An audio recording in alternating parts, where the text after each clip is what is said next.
Guys, we all know that E85 makes a huge difference in power, especially when it comes to a turbo car. And all you got to do is pour the stuff in. I mean, well, there's a little more to it than that, but how much of a difference does it actually make? Well, today I want to find that out. So, what we're going to do is we're going to drain all the E85 that's in this tank out of the tank. We're going to fill it back up with pump gas, 92 octane. We're going to do some testing. We're going to come back, fill it back up with E85, and then we're gonna go out and do the same testing. And what I wanna find out is how much of a difference does it make, and can we really get some numbers to back up what kind of a difference we're feeling in the car? And not only are we gonna look at the difference between E85 and pump gas, but I also have one other really cool comparison that I wanna show you guys, and it's essentially free power, or you could think of it as power that we are just giving up. So, let's get after it. And no, my intercooler is not crooked. You guys are just holding your head sideways. Today we're working on the turbo Honda Civic today. As you can see here, we got a hose going into a fuel tank. What the heck's going on? Well, recently I acquired a barrel of E85. Go ahead and show them. Recently I acquired a barrel of E85. So, another thing that we did recently is we switched this sucker over to flex fuel. So take a look over here. Recently, we also went ahead and switched this thing over to flex fuel. Now, I'll tell you guys a little bit more about this thing later. So right now, this car is already on E85. We've been doing that all we've been doing some testing and tuning and all that stuff, getting everything right for the flex tune. So what I want to do today is a little bit of a comparison. I want to drain the E80-ish that's in the tank right now, drain that all out. So that's what we got going on right here. Fill it back up with pump gas. I got a tank full of pump gas. From there, what we're gonna do is we're gonna go out, do a third gear pull, do a data log. We're gonna record everything from inside the cab, and then we're gonna come back, drain out all that pump gas, fill it back up with E85, and we're gonna do it the exact same rip. A nice third gear pull, maybe like 3,500 to all the way to redline. And yeah, we're gonna see what the results are. Another thing I want to include in this video, we were having an issue, and I'll show you guys some of the data logs. We were having an issue where the intake air temperature was climbing up to like 200 degrees on a 90-degree day doing just a normal third gear pull. While we were tuning, our intake temps were hitting 200 degrees. So completely unacceptable. We figured out how to solve that. We figured out what the issue was, and I'm gonna share that with you guys a little bit later. But first, let's get all the E85 out of this tank. Let's drain this sucker out, fill it back up with pump gas, and do some testing, see what the heck we can find out. I'm gonna show you guys how to get this fuel pump to run continuously. So we'll take the laptop, get it plugged into the car, all that jazz. So with the key on, obviously your fuel pump will just come on in prime and then shut back off. So we wanna get the fuel pump to run continuously so that we can pump this tank out. So what we're gonna do is we're gonna go over to engine functions, fuel pump, and then we will go active state right here, drop that down, and we'll flip it to high. And now you hear the fuel pump kick on. And now you hear the fuel pump kick on in there, and we are draining our tank. So what we got going here is I just got the fuel rail. I got the AN line disconnected right here at the fuel rail. And I have another little dummy line that I made up here that's just a female AN line, and then a male-to-male coupler right in between them. So we got, this is what normally connects to the fuel line, coupler, and then my dummy line right here. And the dummy line winds around, going into my fuel tank.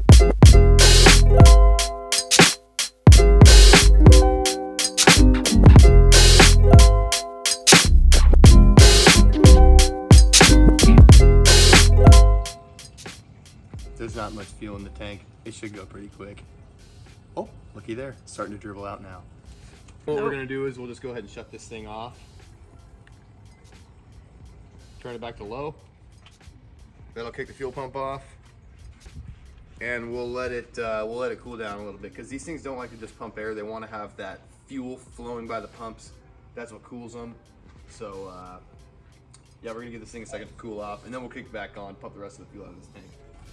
So you can see there, it's just kind of dribbling out. And you'll hear the pump change pitch too. All right, what are your guesses, guys? 6. How about you? I'm gonna say you didn't get it all out. I'm gonna say it's gonna be 12. All right. So it's gotta be 5? I'm gonna go with It's either gonna be high E8. or low. Depends on how much. Yeah, it'd probably be a little bit higher. Yeah, so if it's 10 already at the pump, oof, I'm gonna go. How Yeah, much is in there? I'm gonna go 11. Probably just drops. Probably not much. What's that? I don't have enough information. You're like, I don't know. What are we guessing? 6. Alright.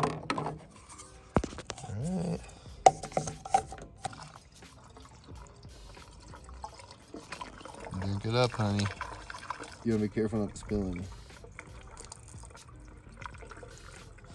You should try running it with diesel on your next test. Alright, let's see what we got. So, first, what we want to do is we want to switch it back to high state.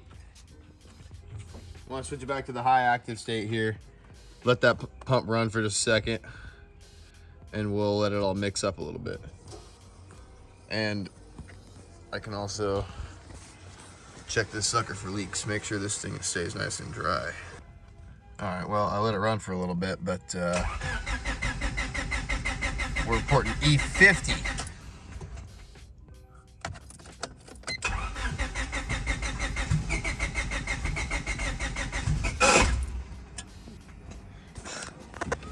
She's struggling.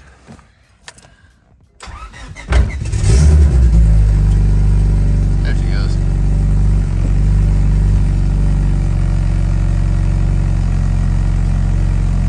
What do we got?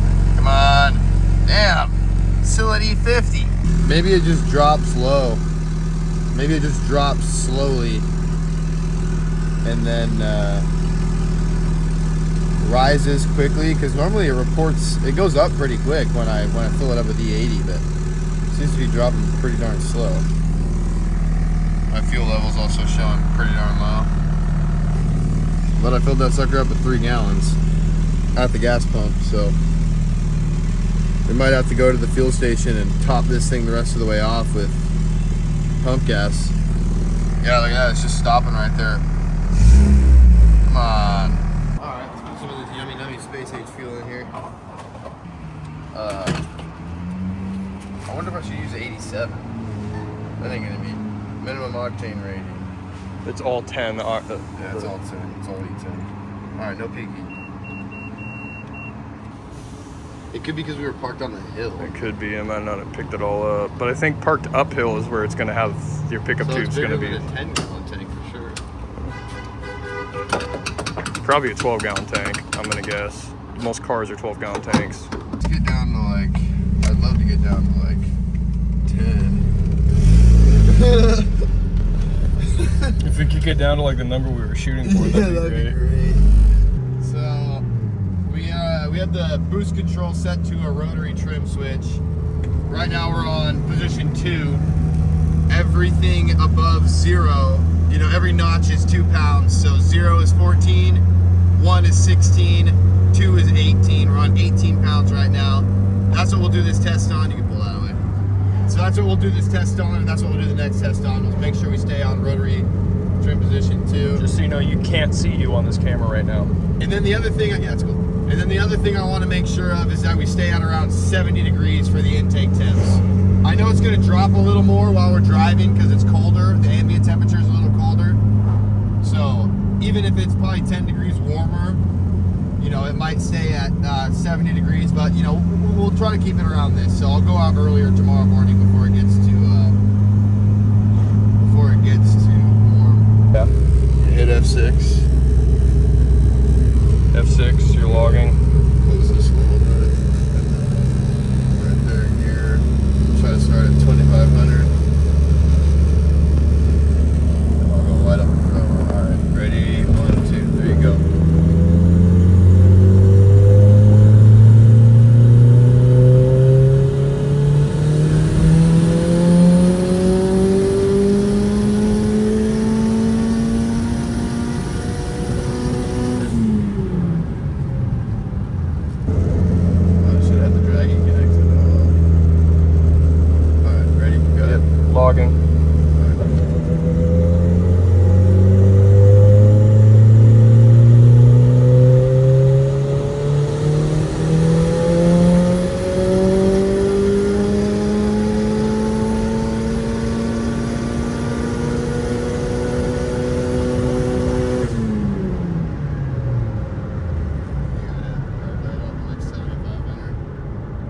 One last thing we got to find out before we put this E85 in there, just for scientific purposes, we need to know how much boost she makes on the chip. So make sure you can see that map.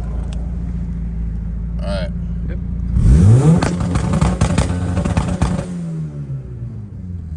About 10 pounds. Is that Nolan? No. Yes, it was. That was Nolan. That was Nolan in that white truck. Oh. All right, let's pop this fuel line off, get this E18 out here, and put some E85. Watch out, dude, you're blocking the video with your fat ass. Why don't you bring that forward? Yeah, dude, whose fat ass was just blocking it? Are you serious? That dump truck you got on you. What are you talking about calling me a fat ass? Your ass is way fatter than mine. How are this thing slow? This thing, yeah, it goes 0 to 60 in like This is stuff. 10 seconds. Something like this. He starts talking about it. He's like, yeah, these motherfuckers getting boosted. I put a windmill machine on it. It's we. It's. Put the rest of that precious stuff in the tank, because in Joe Biden's America. Dude, look at your brother.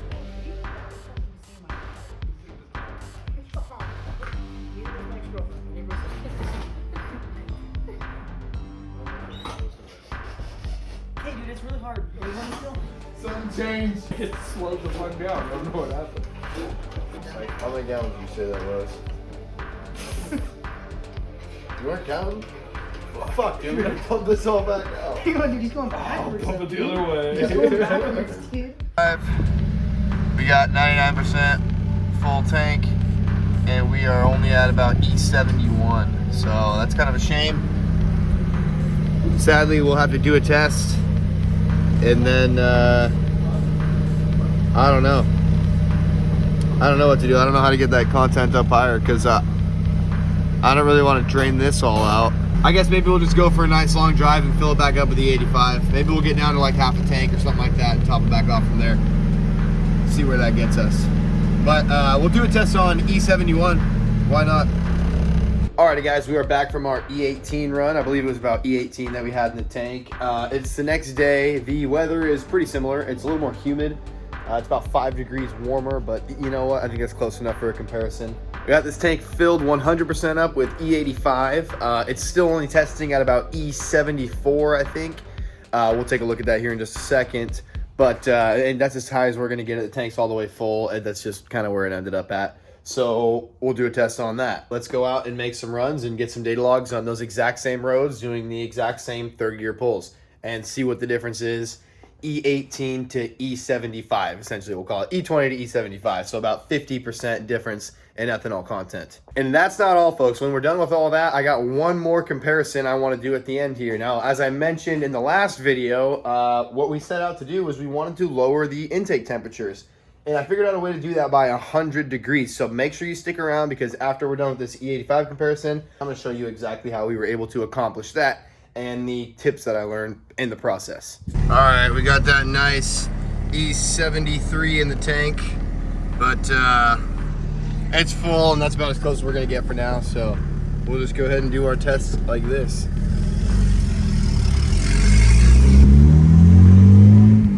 One thing you definitely notice right away is the smell. E85 has a nice distinct smell to it. It smells kind of sweet. All right, go ahead, hit it. Logging.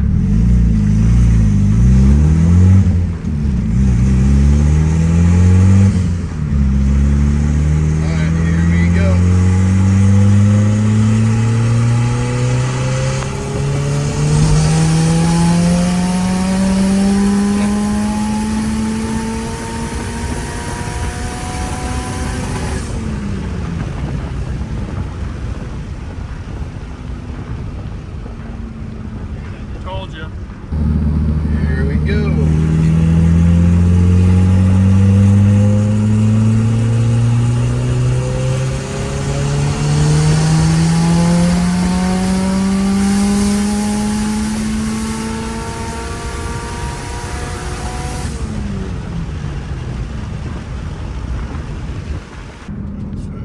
Blow this, but let's see real quick what it makes on the chip. So zoom in on this.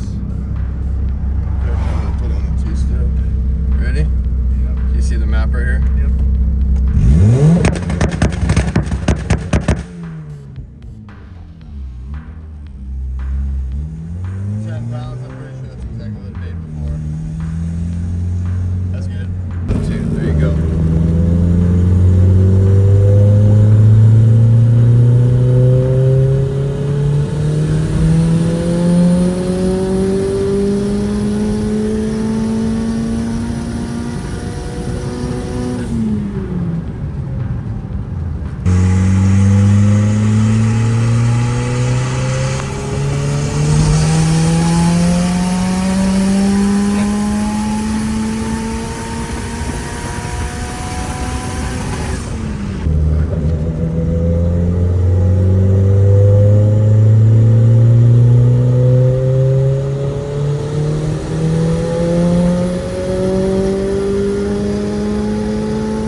Alrighty guys, I'm going over the data logs here, and I got some good data. It's not really what I was expecting to see, but nonetheless, I'm going to share it with you guys. So first, real quick, let's go over what is happening and why the E85 is making more power.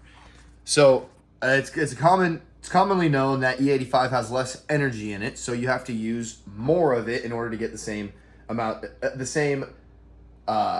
air-fuel ratio. So the stoichiometric air-fuel ratio is like 30% more than it is on pump gas for E85. So I think it's like 11 to 1 versus 14.7 to 1 on pump gas.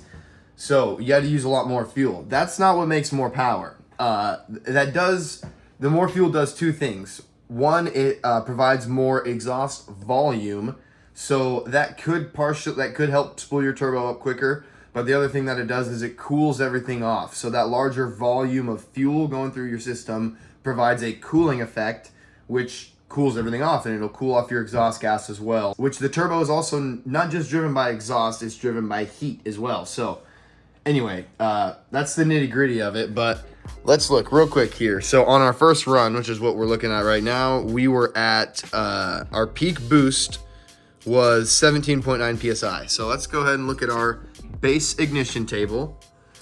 Our base ignition table in about the 17 PSI column is 12 degrees. So we were somewhere between 12 and 9 degrees. Let's call it 11 degrees. All right, so let's say we were at 11 degrees of ignition timing in our base table at 17 PSI. The way E85 works is it takes that sensor, looks at the content of the ethanol in the system, anywhere from 0 to 80, well, we got 100 on here, but 0 to 85. Based off the ethanol content, it will add more or less in some areas ignition timing to give you more power. So in some areas, you can see here in the lower RPMs or in the lower boost pressures, well, lower boost pressures and lower RPMs, we're removing timing in some cases. So all the negative manifold pressure numbers here, you can see we are pulling timing. And what that does is with the E85, the retarded ignition timing helps put more heat into the exhaust, which is what's compensating for that cooling effect. Because your turbo is driven by heat. You want to put heat into the exhaust to get that turbo to spool up. That's why down here, when we're not making any boost, we have a lower ignition timing. And then you can see up here, with 100, this table is based off of 100% ethanol. So at 100% ethanol, or 85% rather, we will be pulling 2 degrees of timing down here, and we will be adding 5 degrees of timing up here, okay?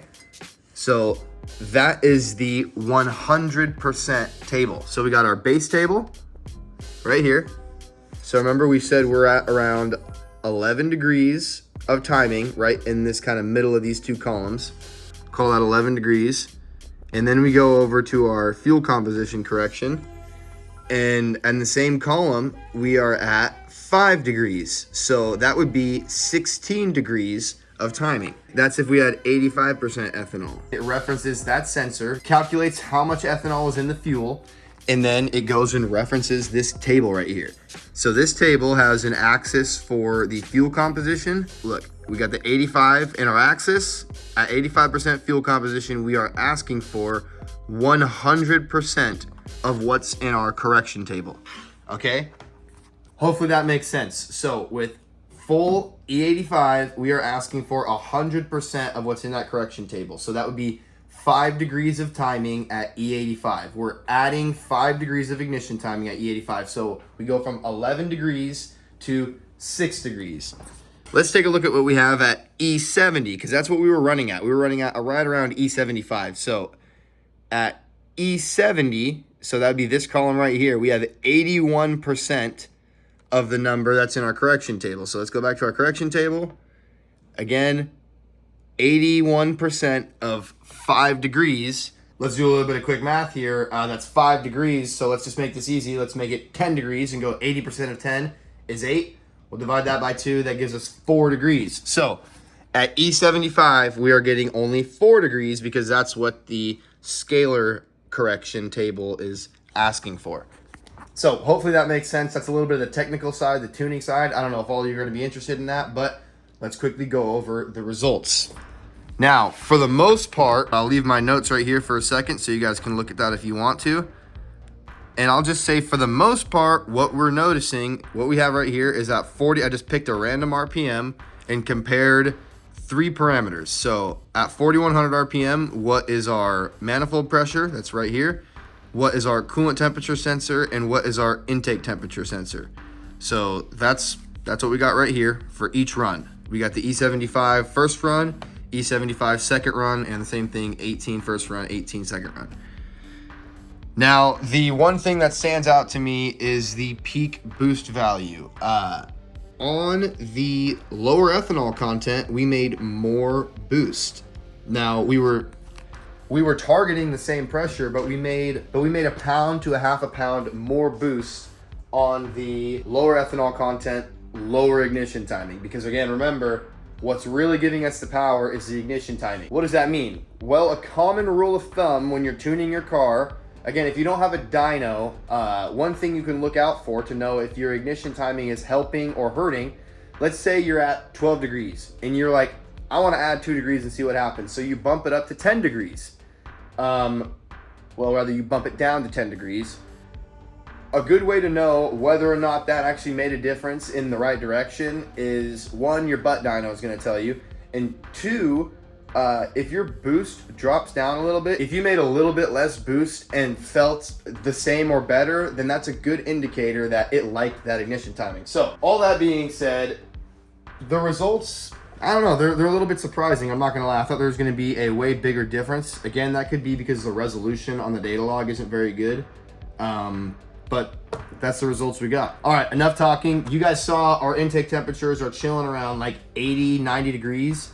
Never really above, it looks like 88 degrees was our highest number.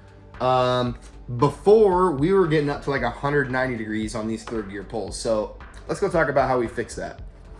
Alrighty folks, as promised, I got one more comparison for you guys, and for this one there is a much clearer difference. So let's take a look at that. Right here I have 2 different intercoolers.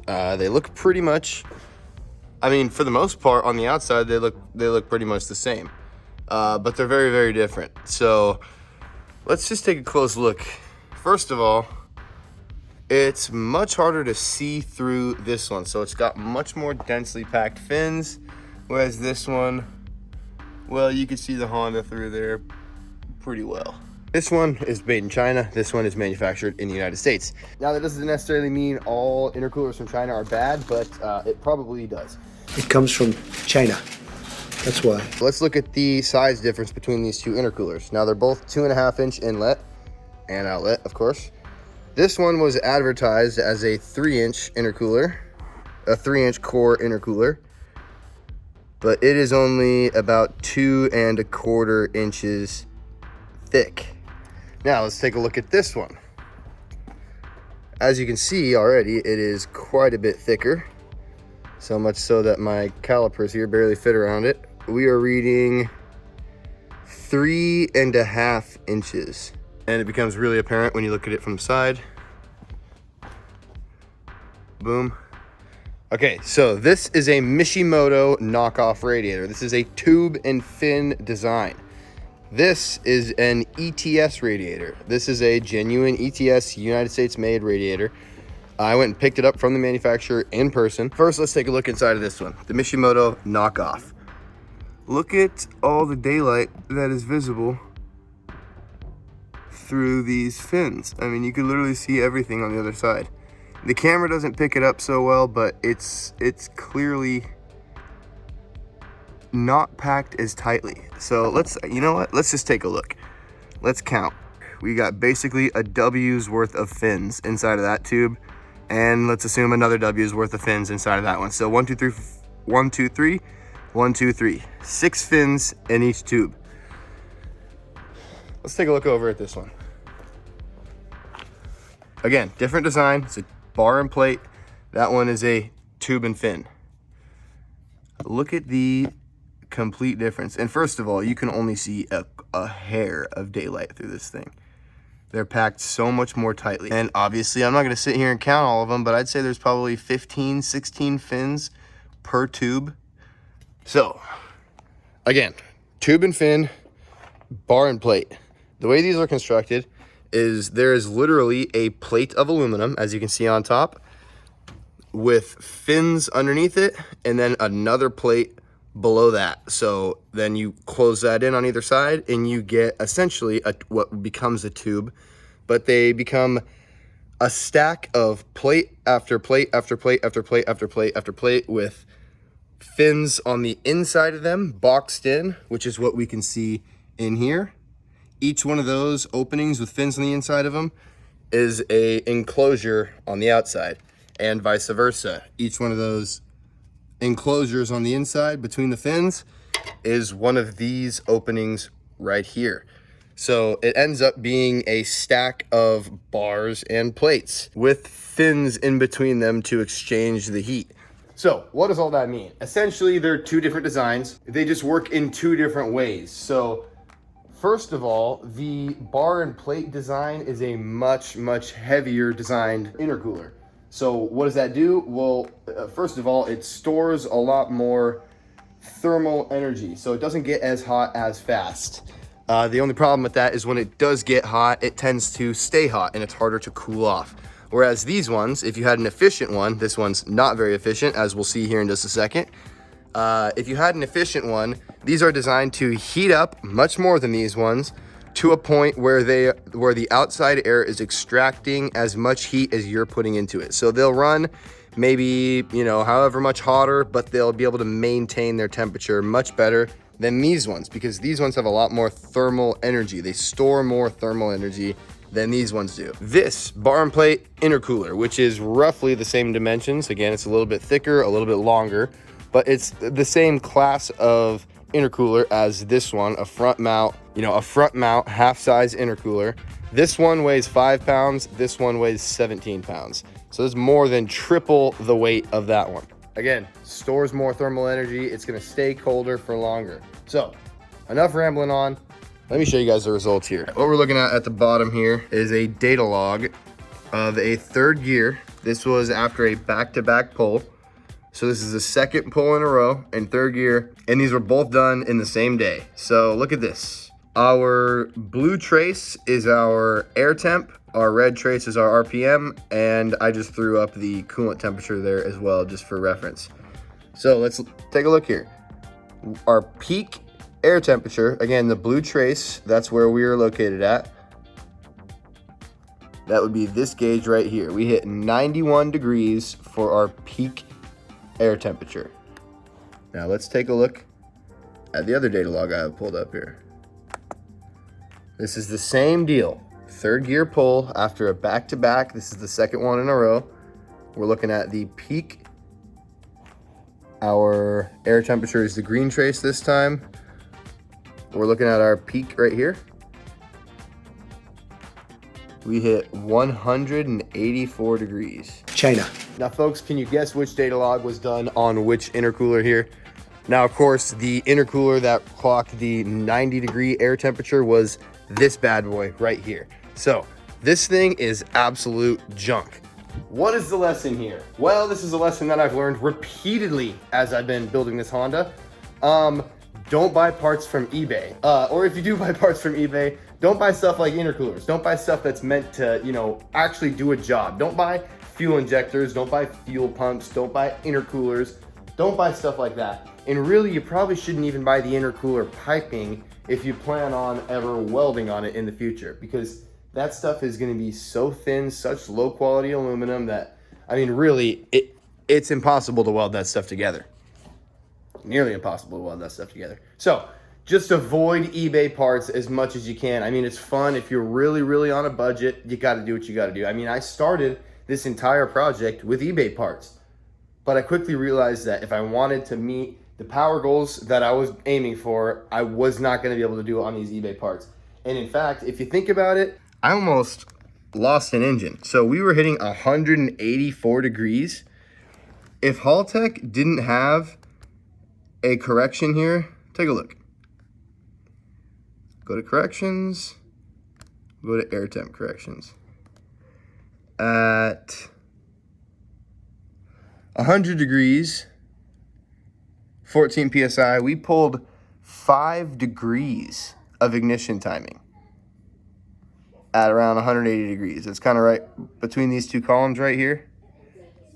If we look right between these two columns right here, that's 194, 196.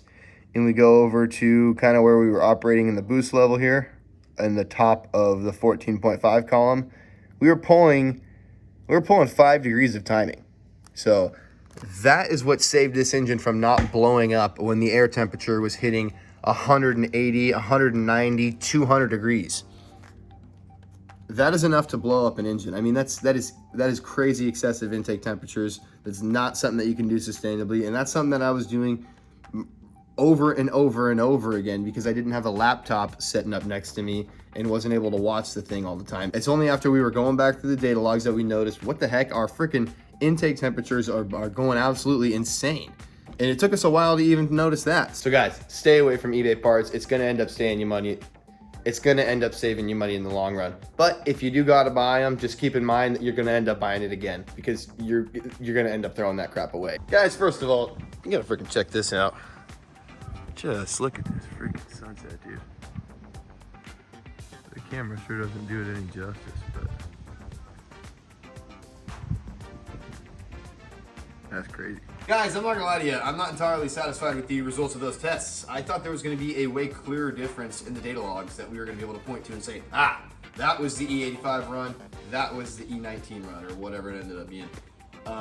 You could certainly feel it in the car. I mean, on the same boost level, it felt like we were running like 4 or 5 more PSI of boost pressure. It's a crazy difference, just pouring that stuff in the tank. I mean, for real, guys, go back in the video and check out that section where I had the runs lined up back to back. You could hear a clear difference from the E17 or E18, whatever it was, to the E70. The higher ethanol content, you can hear the engine sounds way peppier. It pulls all the way to redline, whereas on the E17, it kind of falls off a little bit in the higher RPMs, but you can totally hear a clear difference between the two of them. Check that out.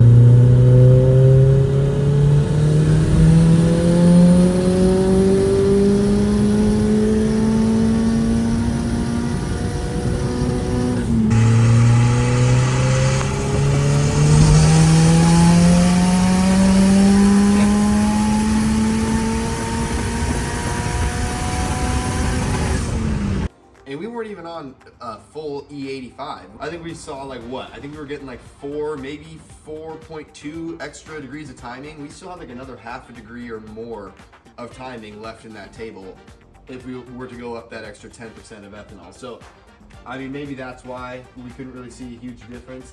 Maybe there was a big difference in mile an hour. I know my speed sensor wire is not shielded, so that could be, it was getting too, the signal was just getting too noisy and it wasn't able to pick up a consistent mile an hour in the data log. Maybe we could try this again with the Draggy. If you guys have any better ideas or have any tests that you want to see me do in this car, or a better way that we could test this E85 versus pump gas, other than a dyno, let me know down in the comments. All right, guys, thank you so much for watching this video. Head on over to my channel, check out some of my older videos if you haven't already. Thanks for watching, guys. We'll see you in the next one.